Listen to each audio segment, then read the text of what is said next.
Thank you for downloading episode 347 of Let Me Tell You Why You're on Podcast.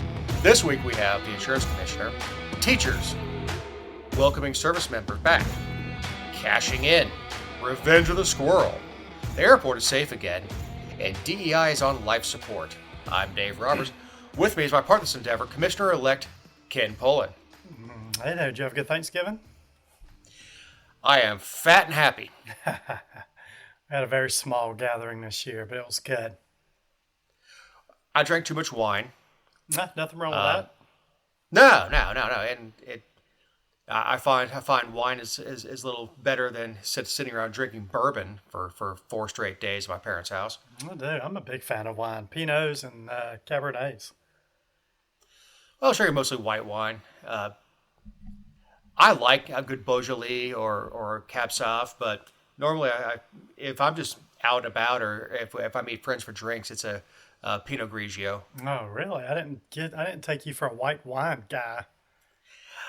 I'm not. It doesn't have tannins in it, and it's not as dry as Chardonnay, and it's not fruity and sweet like a Moscato or something like that. Not to sound like a complete D-bag. No, but I would have bet everything I had that you were a red wine guy, not a white wine guy. That's very surprising. I mean, I'm a bourbon guy. I mean, I have a pretty extensive bourbon collection, but you just can't. Thanksgiving is a marathon, not a sprint. Although we did start off Thanksgiving morning with Bloody Marys.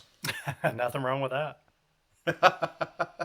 Well, yeah, it's not just a drink; it's a nosh. I mean, you have celery and pickled okra and stuff like that in there. Yep. And I do like pickled okra. And it's weird. Thanksgiving was so late this year. This episode drops on December 2nd, but it felt weird that Thanksgiving was so late into November. It really was. It was right up against my wife's birthday. Yeah, I was listening to CNBC over the weekend. They were talking about how this has actually shortened a number of days that people have to shop after Thanksgiving this year. So they don't know what kind of impact. Probably won't have any kind of impact on Christmas sales, but it is a couple days later. So you have to get your shopping for Christmas in a little bit sooner. Everything's done online now. It is. A lot of stuff is. I burned about really? 50 boxes yesterday, I think. Feels like we got something coming in every single day. There has to be a business opportunity out there for collecting those boxes and recycling. I just burn them. Go straight out in the yard and burn a bunch of boxes.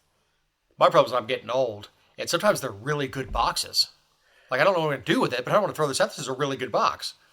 But like Amazon will send you a thing of Tic Tacs in a box that's 2 feet by 1 foot. I know. It is amazing. Well, how about that Georgia Tech game? 8 overtimes. Holy cow. And I know, like on the show last week, I predicted Georgia Tech was going to win. They should have won. They absolutely blew the game at the end where, I mean, they're up 2 touchdowns, and all they have to do is get a first down on that play where the quarterback fumbled. But, God, what kind of game was that? For Georgia to come back from 14 down was impressive. But I found myself really rooting for Georgia Tech to win that game, and they didn't. But all's good in the world. It's just a great game. Oh, it was a fantastic game. Now, first 3 quarters, my brother is Bulldog. He was looking for a wobbly stool and a rope for the first 3 quarters. Georgia Tech dominated Georgia the whole game. They should have won. I mean, but they didn't. You got to play the whole game, right? You do, and you know what I really appreciated after the game was the embrace the 2 coaches had. That was incredible. I mean, they're every kid out there played his heart out. Just absolutely played his heart out. Yep, I thought that was a great finish. They left everything on the field. There was no getting in anybody's face after that. And now, look, it did get a little chippy during the game, but after the game, it is a rivalry game. They all get chippy. Yep. So now Georgia's got Texas this upcoming weekend at the Georgia Dome. So that'll be a good game. It sounds like Georgia's definitely in the playoffs at this point, even if they lose to Texas. But they've already beat them one time this year, so we'll see what goes on at the Dome. We'll find out tomorrow with the rankings. Yeah, and I'm sure Governor Kemp and what's the governor of Texas? What's his name? Oh, God, I can't Abbott. remember. Abbott. I'm sure they'll probably have a friendly wager this weekend on the game. So, I hope so. I mean, that sort of stuff is fun. Yeah, you know, nothing wrong with that kind of stuff. Nothing at all wrong with that. I know people might say, "Oh, it's frivolous," or it's just fun. And I know we made fun of Chris Carr last weekend last week for announcing he's running for governor. Did you get the text messages on Thanksgiving Day with the surveys for governor and lieutenant governor and Secretary of State? No. Yeah, I got them. I mean, it was like I got 2 or 3 over the weekend, and for some reason, If I did, I ignored them. I did. I mean, I actually answered it. It said, "Who do you want to win? Who do you think is going to win the governor race?" And it was like, Burt Jones or Chris Carr, and they had lieutenant governor, and they had lesser known names for lieutenant governor. It was. Was Jason on there? No, Jason was not on there. It was like Greg Dolezal and a couple other senators. And then they had the Senate race, and the Senate race was... I could see Dolezal. Yeah. I can see Dolezal. Yeah, Greg's real smart, sharp guy. I'm saying he's got a pretty recognizable name. Now, Anna Batarde does have connections and has a pretty good network. Yeah, but I bet Jason's upset that his name's not on the lieutenant governor list at this point. It should be. He may not run. I mean, and he may not. He's doing he's doing a fine job in the Senate. Okay. I think the problem we're running for lieutenant governors. You've got to be able to put $1 million+ in out of your own funds to actually have a splash. I don't know what Jason's personal financial situation is, but I know Dolezal's he's done really well in business, and the other guy's name I saw. I don't think either guy would have a problem putting in $1 million of their own money. I think Anna Batarde has the ability to raise it. But raising and putting it in day one is a whole different ballgame. You're right. No, you're absolutely right. I'm saying he has the ability to raise funds.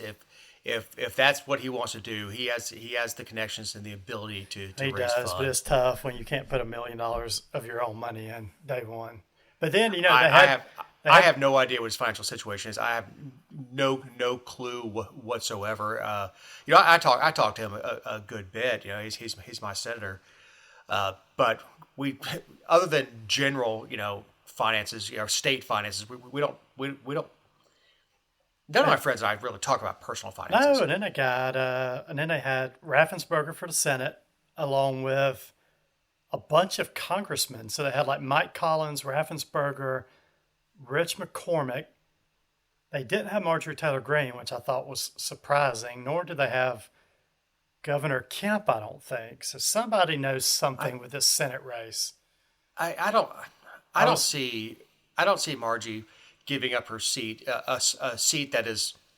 Well, I don't see Mike Collins. I don't see Mike Collins or Rich McCormick doing it either. But they had both of those guys' names out there, so obviously there's talk with Mike Collins and Rich McCormick, who are both congressmen, of running for Senate, along with Raffensperger. I just replied back that I supported Raffensperger just so I could throw there, and not to saying I'm not supporting him or not. I don't have anybody at this point, but I said I'm going to reply back with Brad Raffensperger because that'll piss off whoever's running this poll probably that Brad's got support. First of all, I wouldn't pick Brad for dog catcher. I don't know. I disagree now. I've had a change of heart with Raffensperger. I think he's been probably the most. I mean, has he done a bad job? No, he hasn't done a bad job. It's like personal animosity with people with Brad. That's the problem. It's but I don't like how he won his first race, which was buying it. Well, that's what we just talked about with Lieutenant Governor.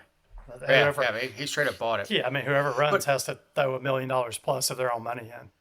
That's how you win statewide races. But finishing up our sports talk, go Gators. Yeah, Gators had a great season. I'm sorry, I jumped right into politics. Gators had a very respectable season. I thought they finished well. A couple more wins and they'd be in the playoffs. I think the future is very bright. The extracurriculars after the game. All right, so this happened 3 times across the country. Yeah, it happened like 3 different games, didn't it? It was not just little stuff either. Yeah, Florida player went and planted the flag at midfield at FSU. Let me give you a little background on why. Last year, FSU came into our house, into the swamp, and beat the Gators. they took pieces of the field with them to plant, so they could have floor to walk on all year long. So that was a response to it. So both benches, of course, clear. And what I did not like, I don't think it's necessary. We were playing a 2-9 team, now 2-10. Right. You're supposed to beat them. You're supposed to. FSU was just putrid this year, just absolutely awful. But Novak, I believe is his name, the coach of the Seminoles, took the flag and threw it down, and then got into words with Billy Napier, who is the Florida coach. He was a whiny little bee about it. I mean, look, when it happened with Ohio State and Michigan. Michigan did the same thing. They went out to the middle of the field, planted their flag, and the players got into it. What were the coaches doing? The coaches were pulling their players back. Novak was in the middle of it. Yeah, true. When you compare this to the Georgia Tech game, where both coaches just embraced, right. There was nobody doing crazy stuff. I sort of understand Michigan playing because they were such underdogs. Plus, they went into the opposing field. They went. I don't think you try to plant your flag on. I still think it's classless. Like classless. I still think it's classless, but I understand it. And so the cops pepper sprayed players during that fight. It sounded like because they couldn't get it under control. So yeah, they brought out the pepper spray. Good for them, dude. Get everybody who's not wearing pads out and let them have at it. The dumb thing is Ohio State is heading to the playoff. If one of their players gets hurt, think about if their starting defensive back, whatever, gets in a fist fight and breaks his hand punching somebody in the helmet. He's out for the national championship game, or not for the playoff. Right. Protect that, that's one of the reasons you pull everybody back. And, the announcers during the Florida game, and I think it happened one of the time. Was it North Carolina State? Same thing happened. I think they're gonna implement a rule with heavy penalties for doing that. Yeah, probably so. And there was another, I can't remember which game it was, that ended, and there were police standing at midfield to keep them off the logo. Look, act like you've been there before. You win, go celebrate with your team. Yeah, I think that's probably the biggest thing. It's just act like you've been there before. It's like fans jumping over and just tearing down the goalpost and running, over the field and all that kind of stuff. It's like, is this the first big game you've ever won? They did. Right, I think Ole Miss, when they beat Georgia at home, it's like they stormed the field. It's like, this is a home game. It's not a national championship game. It's just a normal SEC game. When Georgia Southern beat Florida, and they did a few years ago when Will Muschamp was the head coach. I understand that. They have T-shirts printed up for that one. And Eric, our editor, who is a Southern alum, he still brings it up to me because it's still painful because that was the game that two Florida players were blocking each other like idiots. They were so poorly coached by Muschamp. I'm not saying it's right. I sort of understand it, just like I sort of understand a Michigan team that was very maligned this year, had a very, very tough year doing that. But you know what? You don't see that at the Army-Navy game. Right. Yes, you celebrate. But you don't disrespect the other team. And look, especially with these rivalry games, these kids know each other. Especially like Florida State. A lot of these kids played with or against each other for state championships and everything else. They know each other. And there's just no reason to do that sort of stuff. And look, I as a Gator, I'm embarrassed that there was no reason to do that. I even though I say I kind of understand what Michigan did, there's no reason to do that. Just go celebrate with your team. Michigan pulled off a hell of an upset. I've got Ohio State fans who are friends of mine on Facebook who are beyond ticked off. But they're not ticked off at Michigan. for that. Well, they are about that, but they're not ticked off commission for winning the game. They're ticked off at their coach, their quarterback, the play calling, all that stuff. That they are ticked off. I mean, one of my buddies who's actually filled in for you before said they don't deserve to be in the playoff the way they played.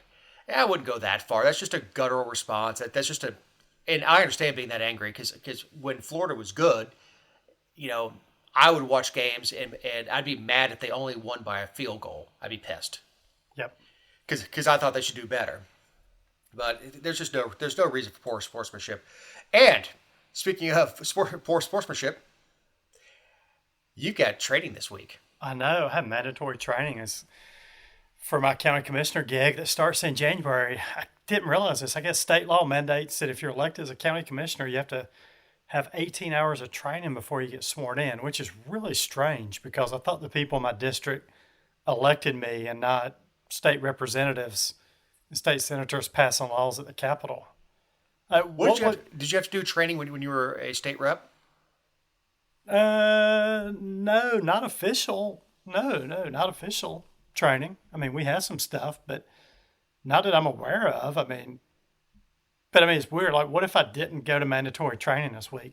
That was my next question. Like, could the state actually could I not be a county commissioner in January, even though I was elected by a local county, constituents? What happens if you have, I don't know, what's the word, a job? Yeah, I do. I have to take off 2.5 days this week from my job to go to this mandatory training. So look, it'll be fine. There's a bunch of reading material that we have to go through, and I'm sure it'll be cool. It's the biggest actually class of county commissioners they've ever had. But it does seem kind of strange that you have to go to mandatory training to be. Our locals had a big anti-incumbent, anti-builder movement within the counties. At least in my county, I know Cobb County did. Obviously, your county did, where they want they want to change the local level, and I think it really goes to those property taxes going up so much. Yep. And you have another note here. It said real Christmas trees are making a comeback. Yeah, I saw that story today.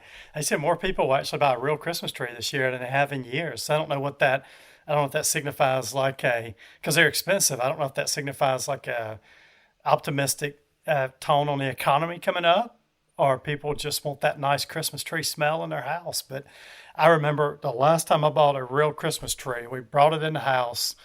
I could not get that son of a you-know-what to stand up straight in my house. And after fooling with it for about 30 minutes, I told my family, I said, open the back doors. And they were like, what is he doing? And I took that Christmas tree and I picked it up with superhuman strength and I ran it outside and just threw it on the back patio. And that was the last time we got a real Christmas tree. Well, I may sound like a turd, but we don't decorate for Christmas in our house. Yeah, we do a little bit, not a ton. There's two of us. I understand that, and we don't host. My brother hosts. My other brother hosts. So he obviously has a Christmas tree. He's got two 11-year-olds, which one of them actually wants to learn archery, wants to learn to hunt. And he's the one that's into drama and singing and choir and all that stuff. And he wants to learn how to shoot a bow and kill deer, which is kind of cool. But yeah, I don't know. I understand the ease of just going to the attic and pulling down a tree, but I've never had an artificial tree. I've always had real Christmas trees, even when I was a kid. But the trend back when I was a kid was to have your tree flocked, which would spray it. My father would fill the shop vac with this flocking stuff that looks like snow, turns it white, and he'd take it out in the yard and flock the Christmas tree. And I don't think that's a thing anymore, but. All right, so we have a kind of a sad story with the Georgia insurance commissioner passed away. He died at the age of 59. Yeah, this was Bruce Thompson. After a battle with pancreatic cancer. He did. This is Bruce Thompson. He actually served in the state senate 10 years. And then he was our Georgia insurance commissioner. Yeah, he got diagnosed with cancer, stage 4 pancreatic cancer earlier this year. He actually started serving in January 2023 as Georgia Department of Labor Commissioner. Look, Bruce was a super guy. I remember when I was in office, I met Bruce just sitting in the hallway one day, and I think everybody that I saw online that was talking about Bruce had the same type of story where they just met him one day.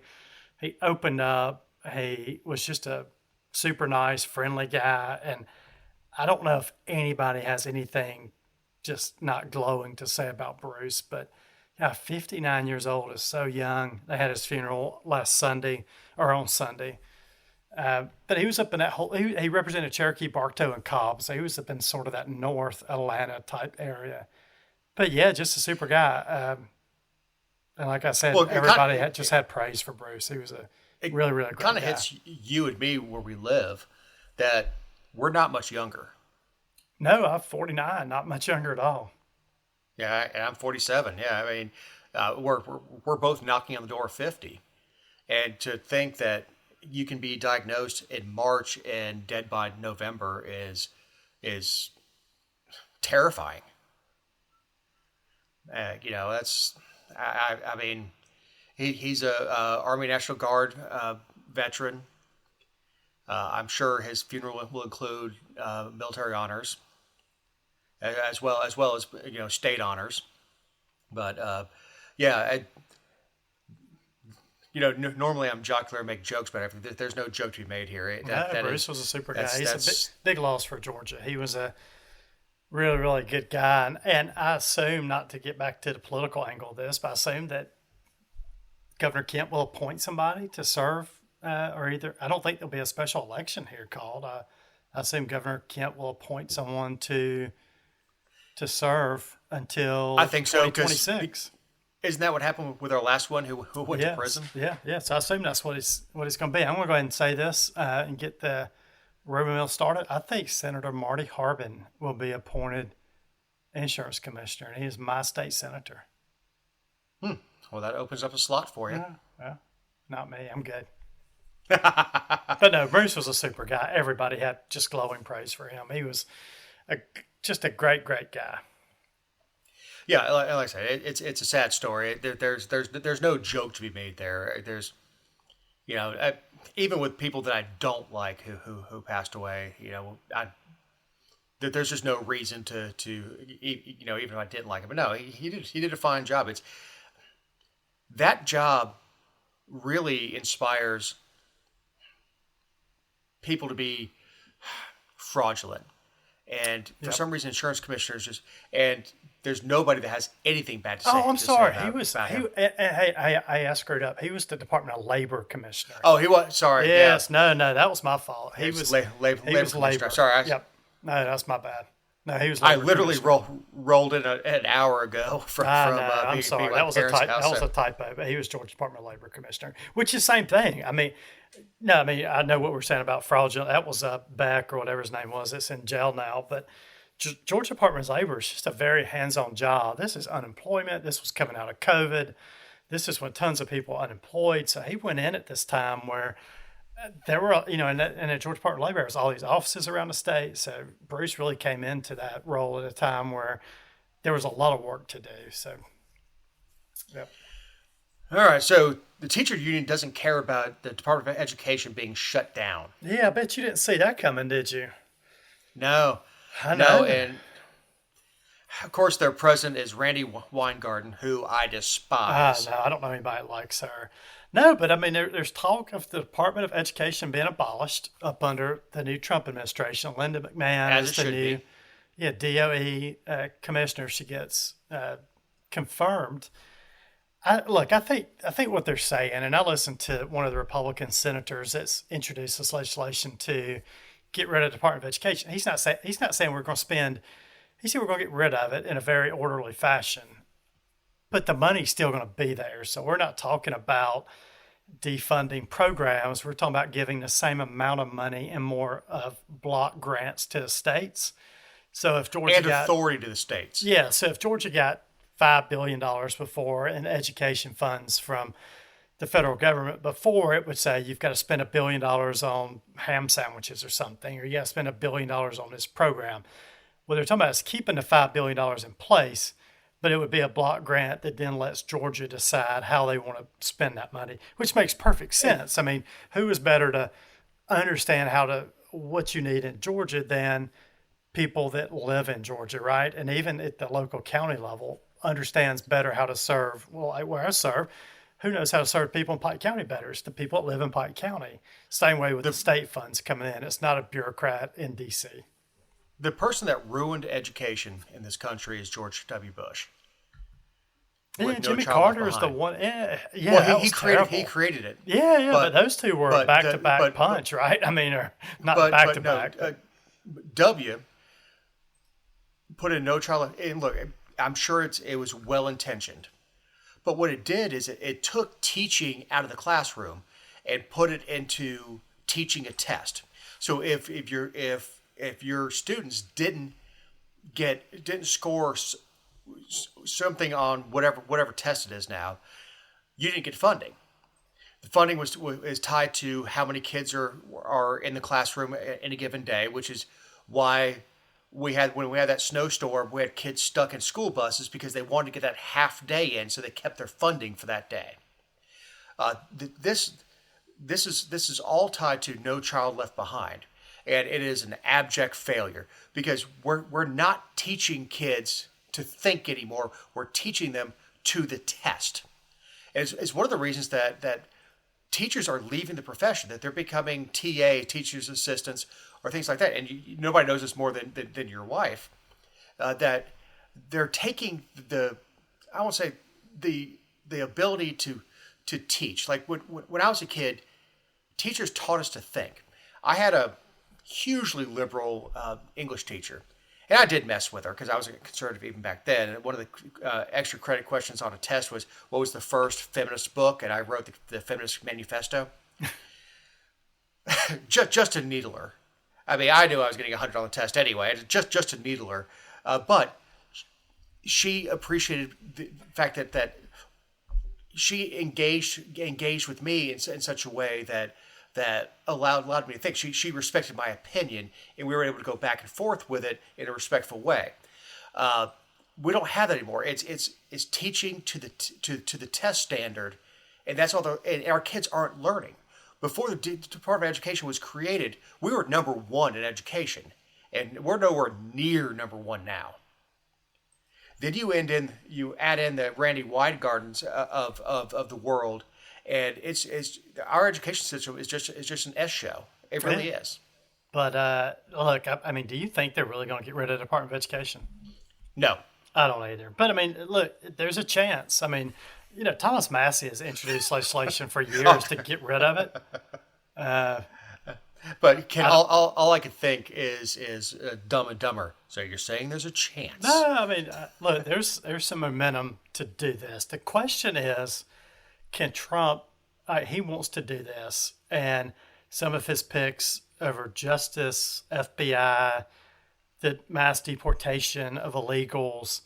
Like, he's got a lot of things on his plate, and the question is going to be: is he going to be able to devote enough time and resources to really transforming? I mean, he needs to transform the FBI. He needs to transform the Justice Department. He needs to. Does he have enough time and energy to do all this stuff, right, and to lead it? He can gut it with a stroke of a pen. Yeah, truthfully, the next president coming in could restaff it, but he could absolutely gut it. But you got to get rid of it so it's not easy to just restaff again. I mean, it needs to just go. Well, that has to come from Congress. Yep. And the question is, can you get enough Republican senators to get rid of it? Can you get 60? They definitely can't get 60. But what they're talking about is doing some of this through that reconciliation process where you don't need but 50. Right. Or stick it to a funding bill that only needs 50 plus one. Yeah. So, I mean, look, it's just energy. I mean, I think it's going to be tough for Trump to do all these big things he wants to do. And I think, look, FBI needs to be reshaped, Justice Department. Which we get to. But I mean, good for. It's just, can he do all this stuff in the time he wants to do it? I hope he can. But the story first, before we get to the FBI, is Trump is going to rehire military members who were fired over the vaccine mandate. Yeah, which is great. And he vowed, this was last week, But he said he wants to rehire military service members who were let go for rejecting a COVID-19 vax and promised they receive an apology with back pay. And I was looking up how many members this is. So there were, because I didn't realize, it's just 15 people. Is it 15,000 people? So it was about 8,000 service members were relieved basically from military duty for refusing a COVID vaccine mandate. Do you know how many Dodge Chargers are going to be sold if that happens? with back pay? Look, and Dodge Charger is a service member joke. The first thing a private does is go out and buy a Dodge Charger at 28% interest. But with the back pay offer, but look, some of these people have been out for 3 or 4 years. They've obviously got jobs since, don't you think? Most of them, but imagine if you're an 04, a major, which I don't know what they call. Yeah, I wonder how this breaks down across the different ranks. It'd be interesting to see. But out of 8,000, can you imagine getting 3 years of back pay? Yeah. So I mean, how many? So 8,000 members left. Was this all service members across all different ranks, or was it? Yeah, I would imagine so. It's all service members. Yeah, I would love to see the breakdown of how many in each rank got let go. But you're right. I mean, I'd never heard about any generals getting let go, but maybe there were some generals too that got let go. Who knows? Look, good for Trump if he does. This is another one of those things. Good for him if he does this, right? No, I think it's fantastic. It's good. Look, this is here. All 8,000 will come back, but they were saying 15,000 transgender troops they'll be released from the military will be released on a medical. Is nowhere near 15,000. First of all, right. That's blown out of proportion. There's nowhere near 15,000 transgender troops.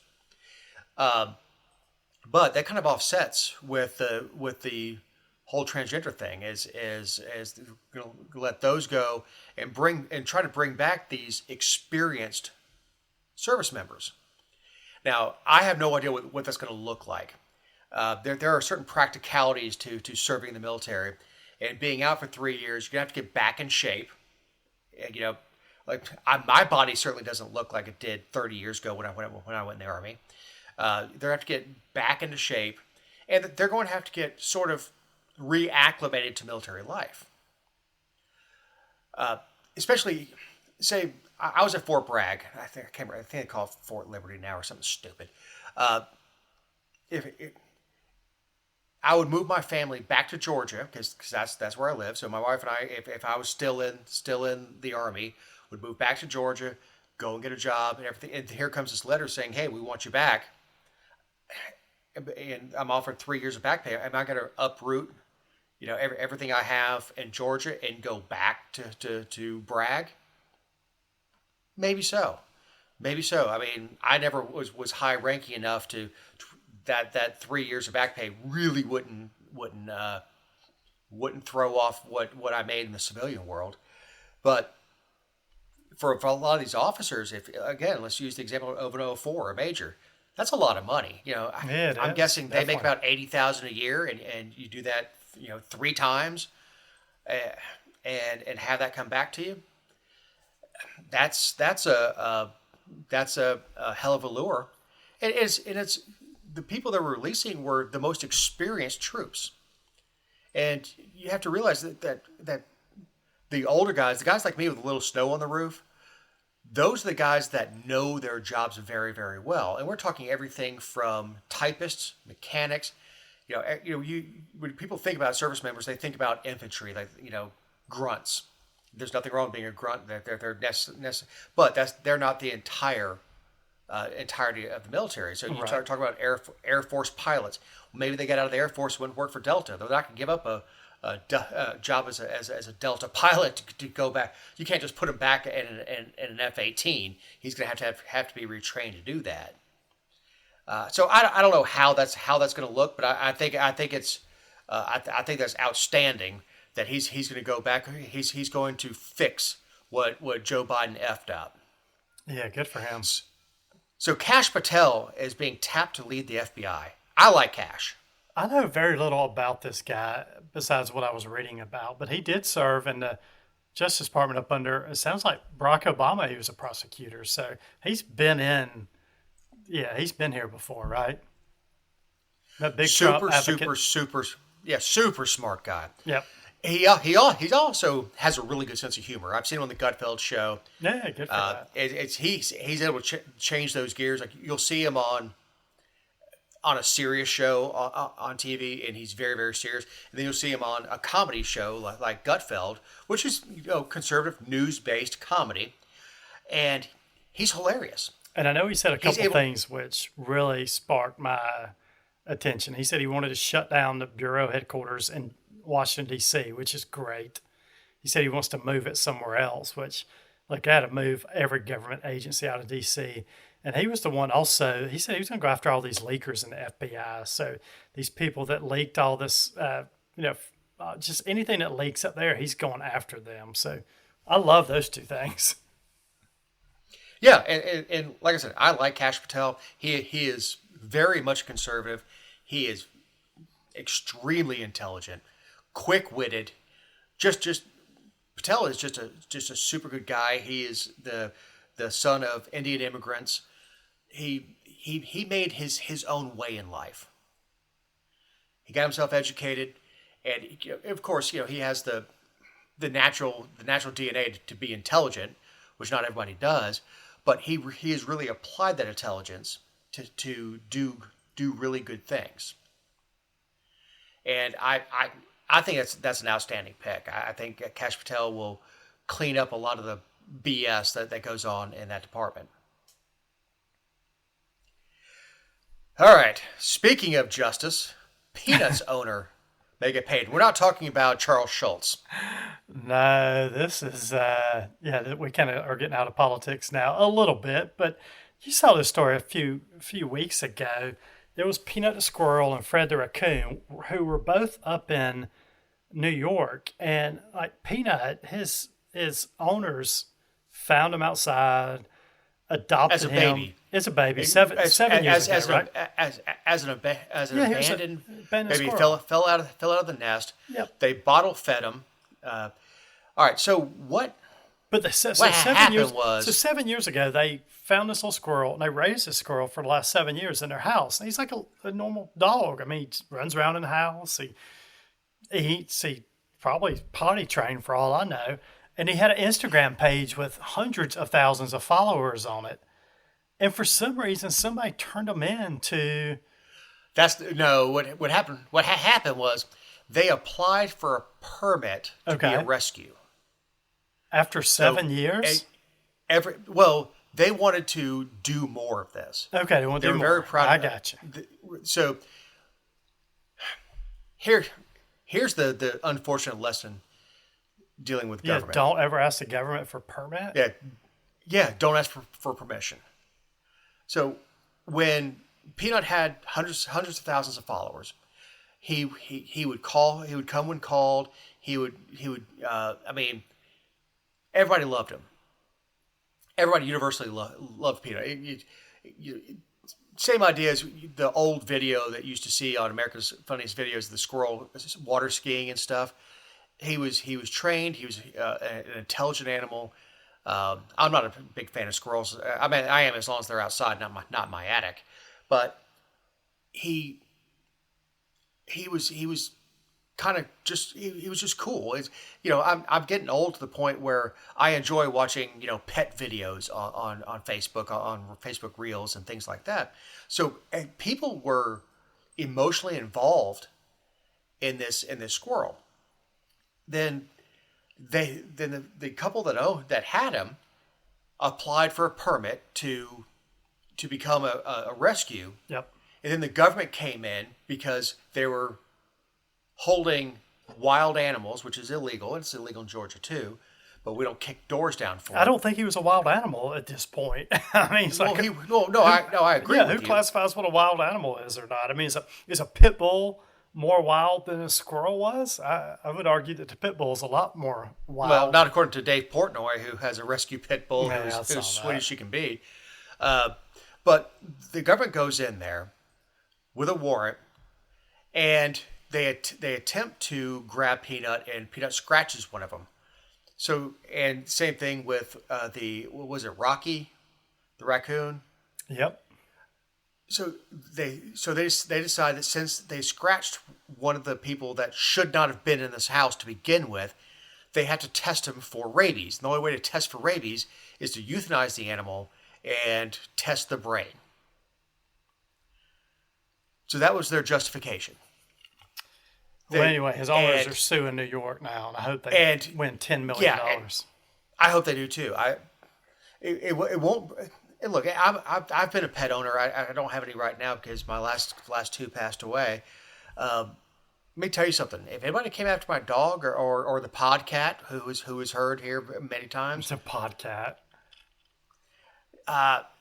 You know what? They would have to advance through a hail of gunfire to get to my animals because I love my animals. You know, we don't have kids. Those were our kids. It was a horrible situation. Yep. But I think this guy, I think he probably wins some money from the state of New York if he gets a sympathetic jury on his side, which I don't know how anybody's not sympathetic to his case. How first thing I would do if I were the attorney is show videos of Peanut the squirrel. Yes, exactly. Just pull up his Instagram page. Yeah, let them see. And mention the Instagram page because we know jurors do not follow instructions. They will go home and pull up that page. Yep. You're not going to sequester a jury in a civil trial over a squirrel. You just can't.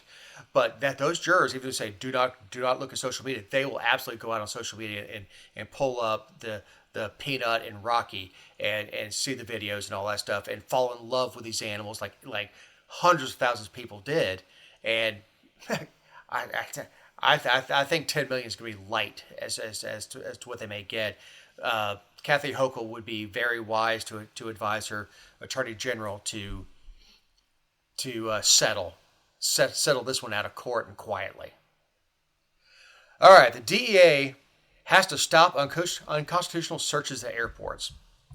So there was a story, and this was out of Atlanta also, and these were all almost exclusively flights to LA, that the DEA had a task force with local law enforcement. Mm-hmm. So we had officers at Hartsfield from Gwinnett, from all these other different counties. So what they would do is they would pick people out and say, we'd like to search your bag. They're looking for cash.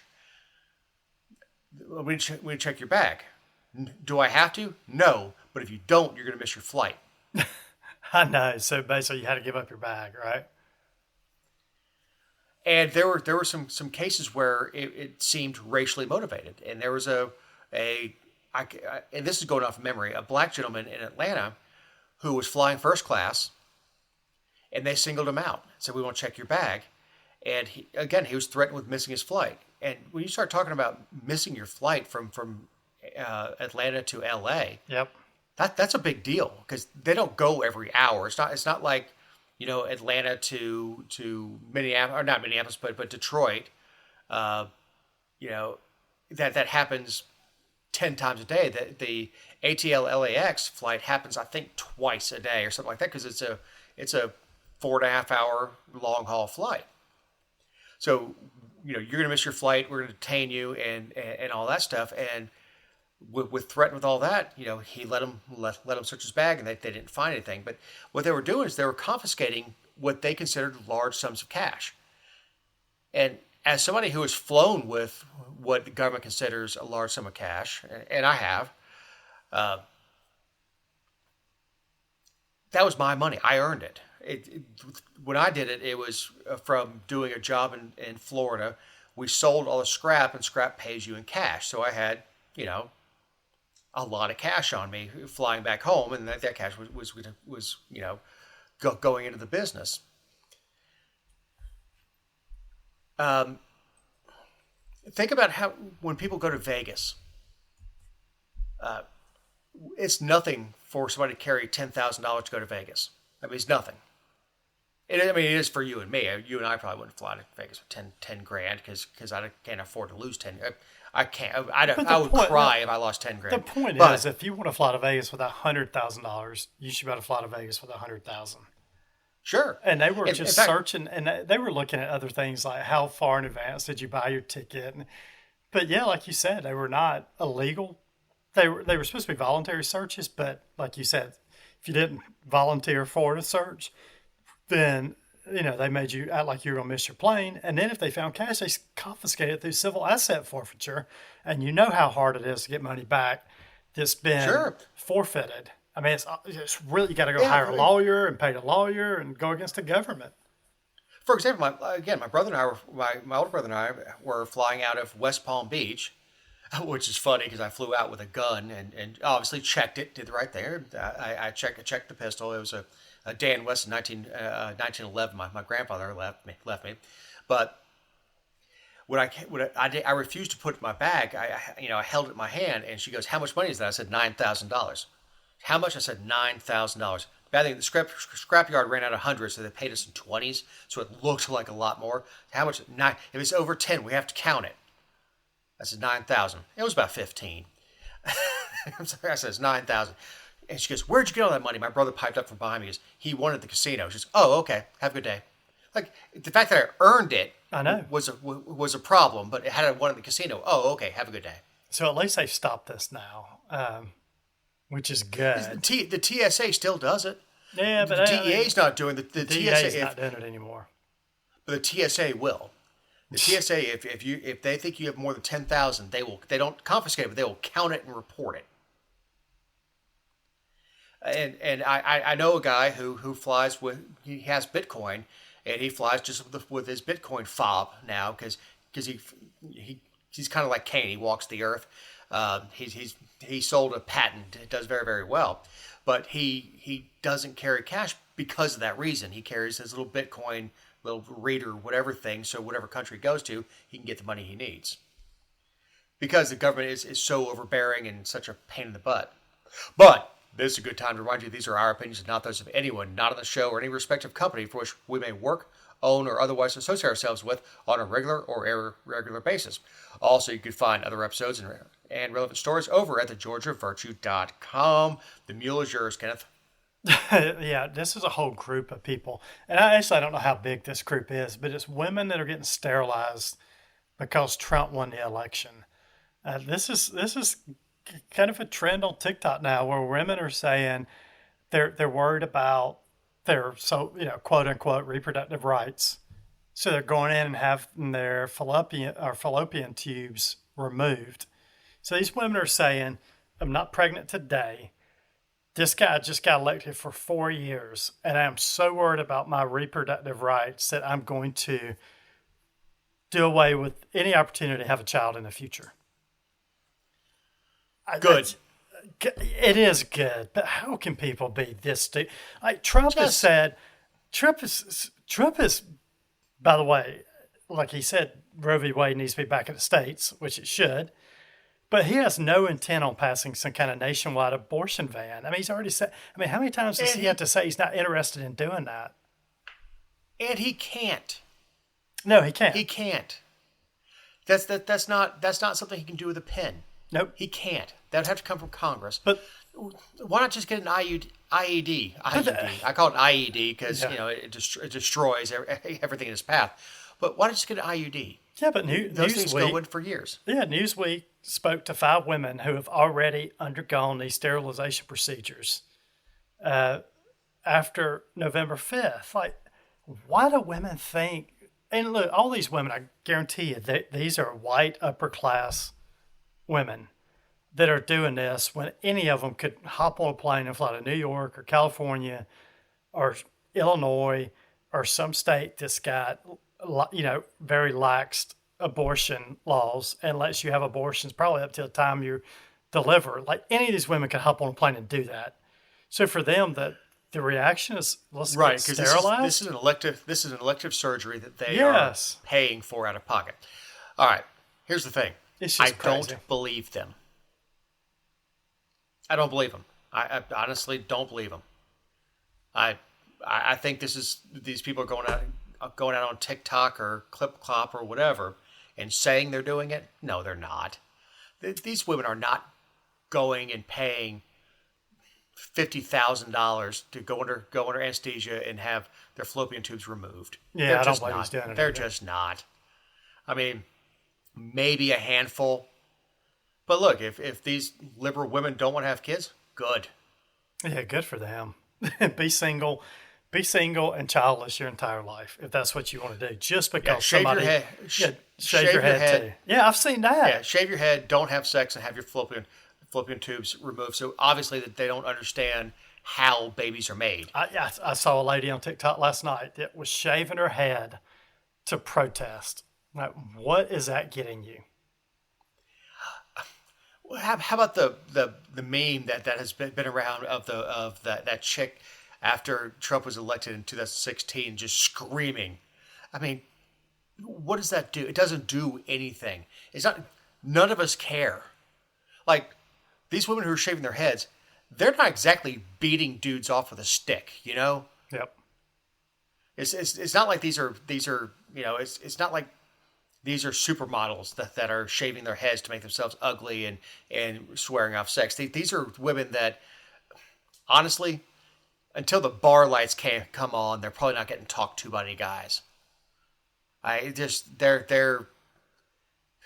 are the last option of any guy when the bar's closing down and like, okay, there's the ugly chick at the end. Oh, All right, so DEI is coming to a halt. I know we talk about DEI a lot on this show, but yeah, Walmart now, and you've seen it quite a bit over the last couple of months, but now Walmart is saying they'll curb their DE&I programs. So they're backtracking on all of it. You know, all this came around after George Floyd, and basically all these race hustlers without bribing these companies to implement these DE&I measures. But now Walmart said they're going to curb it back. They said they're going to listen to their people now. He said, and this is a quote, "We're willing to change alongside our associates and our customers who represent all of America. We've been on a journey, and I know we aren't perfect, but every decision comes from a place of wanting to foster a sense of belonging." So finally, these companies are realizing these DE&I programs are not popular any longer. And Okay, yeah, you are Walmart. Walmart. The liberal elite are not shopping at Walmart. Guys like you and me, and the mostly like me, because blue collar guys, those are the guys that are shopping. Go to any Walmart and count how many people are wearing pajama pants. That's their customer base. Their customer base is not the liberal elites. It's just not. So to do that really was a poor business decision, and people are figuring that out. Businesses are figuring out that that's a horrible idea. It's a horrible business plan. I just think most of these businesses got bribed from people like Al Sharpton after George Floyd. Extorted. And they were extorted. Yeah, they were 100% extorted. And now they know they're not going to get extorted any longer if they don't have these DE&I programs. And now they're all saying, well, hell, if nobody's extorting us anymore, we're getting rid of it because it was stupid in the first place. And I 100% think that's what's happening now. It's the Ben Crumps and Gloria Allreds of the world that were doing it. Yes. The first of all, diversity is fine. The fact is, you hire people based on ability, based on qualification. How that applies to Walmart, hell, they don't even have cashiers anymore. You have to do it yourself. But to say that we're going to pass somebody over to be the person who pulls orders for pickup, you're going to say, oh, well, we need one more trans over here, or we need one. That's just stupid. What you want is the person who's going to hustle the most and do the best job. And I think more of these companies are figuring out that the hiring pool is getting smaller, and overwhelmingly Americans have rejected this idea. We have. And you can look at it with the numbers that Trump polled, is there's a huge rejection of this DEI idea. That's not what Americans want. What we want is, when I go to Walmart, I don't care if it's a dude in a dress. I don't care. Where are the saltines? I don't care. I don't care if the person at the tire center is calls himself Dawn, has an Adam's apple the size of my fist. I don't care. What are my tires done? I don't care. It's not getting them anywhere. I know. But more and more companies are realizing that, and they're being drugged back to. It's not being drugged back to being conservative. They're drugged back to being normal. Yeah, just normal. Yep, it's not conservative. It's just be normal. Stop the madness. Stop selling bathing suits that allow 6-year-olds to tuck their wieners. Yep. That's Target, by the way. But yeah, stop with that stuff. I mean, that's all we want is just be normal. I just want to go into a store, buy what I need, and leave. I don't go to a store to be preached at. I don't go to a store for political reasons. I go to a store because they have something that I want to purchase. That's it. I don't need you waving a rainbow flag in my face. I don't care. I don't care if my cashier's gay.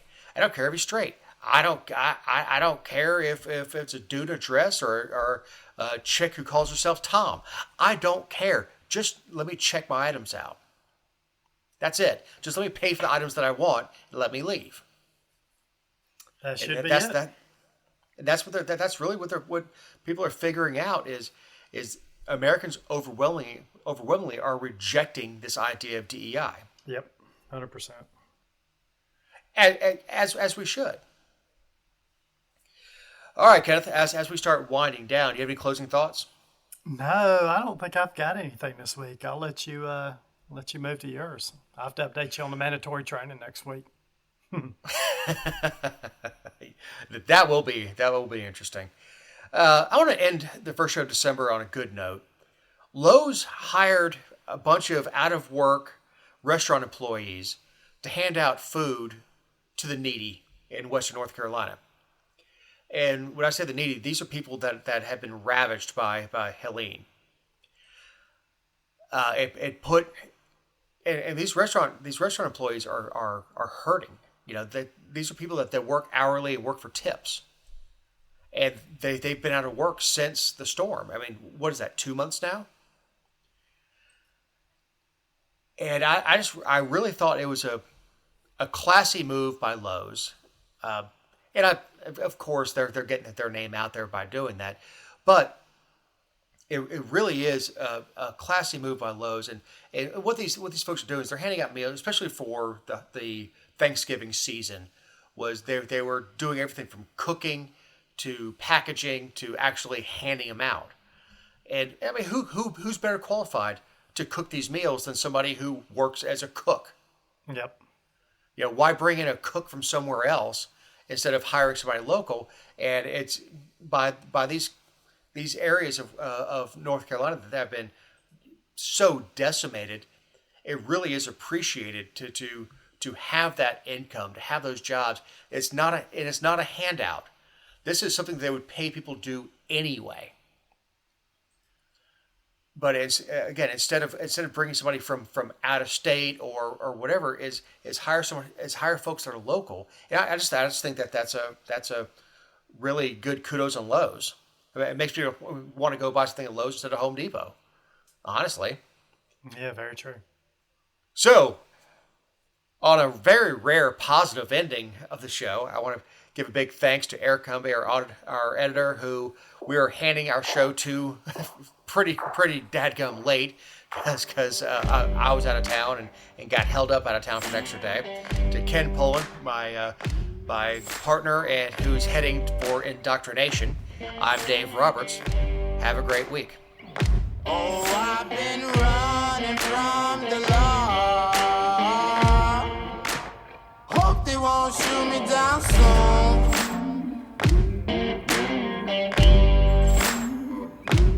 They sing on a sleepless night. Try to catch me howling at the moon.